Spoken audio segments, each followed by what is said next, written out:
Update nga tayo sa Gilas Pilipinas at sa kanilang nalalapit na laban sa third window. At kontra nga ito, una sa New Zealand. At pag-usapan muna natin itong si Justin Brownlee. Talaga nga namang sikat na sikat sa Auckland, New Zealand sa kanilang naging tune-up game kontra Franklin Bulls. Pinagkaguluhan ng ating mga kababayan at nagpa-autograph, nagpa-picture.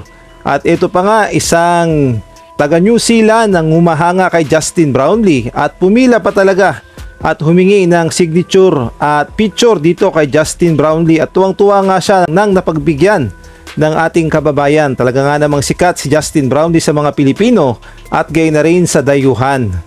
Samantalang dumako naman tayo sa ating Gilas Pilipinas, tuloy-tuloy pa rin ang kanilang ensayo at pinaghahandaan talaga ang kanilang unang laban kontra nga sa New Zealand Tall Blacks. At ang New Zealand Tall Blacks ay naghahanda na rin at dito nga makikita natin na nagpapalakas na ng pangangatawan at handang-handa na rin silang sagupain ang Gilas Pilipinas sa July 3 dahil Gilas nga ang kanilang unang makakaharap, kaya naman handa na rin ang Tall Blacks at syempre ang ating Gilas Pilipinas at gayon na rin itong Australian Boomers ay handang-handa na rin sagupain ng ating Gilas Pilipinas at nagpa-practice na nga sila.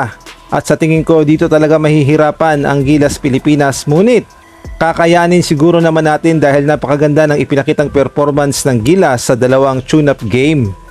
Sobrang solid talaga ng ipinakitang performance ng Gilas Pilipinas sa dalawang tune-up game, lalo na dito nang makaharap nila ang Franklin Bulls. Nagpakita kasi ng lakas ang ating mga local players at partida. Hindi pa pala naglaro si Mike Phillips at gayon na rin itong si Justin Brownlee. So lumalabas na 10 players lamang ang ginamit ni Coach Tim Cone at nagkaroon ng local player rotation, pero yung ikot ng bola napakaganda, yung team chemistry, yung game plan ni Coach Tim Cone, lahat gumagana. At masasabi nating 50-50 na ang New Zealand dahil ibang Gilas Pilipinas player na nga ang kanilang makakasagupa. Nung second window nga halos talunin na ng Gilas Pilipinas ang New Zealand.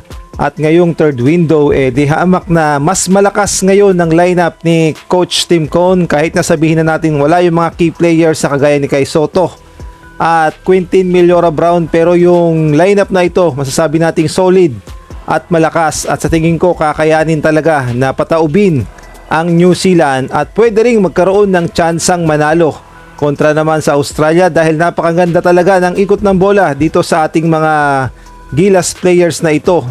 At mukhang binago yung triangle at hindi lang yun ang pinag-aralan, meron pang ibang klaseng sistema ang ipinasok ni Coach Tim Cone. At kung inyong mapapansin, focus din sa tira sa labas ang ating Gilas Pilipinas player at para ding European style dahil yung bola umiikot na, hindi lang sa isang player gumagalaw. Kaya naman kaabang-abang talaga ang magiging laban ng Gilas Pilipinas kontra nga sa New Zealand at Australia. At sa tingin ko makakasilat talaga ang ating Gilas Pilipinas, either New Zealand o kaya naman Australia. Kaya naman laban Pilipinas puso, suportahan natin ang ating Gilas Pilipinas.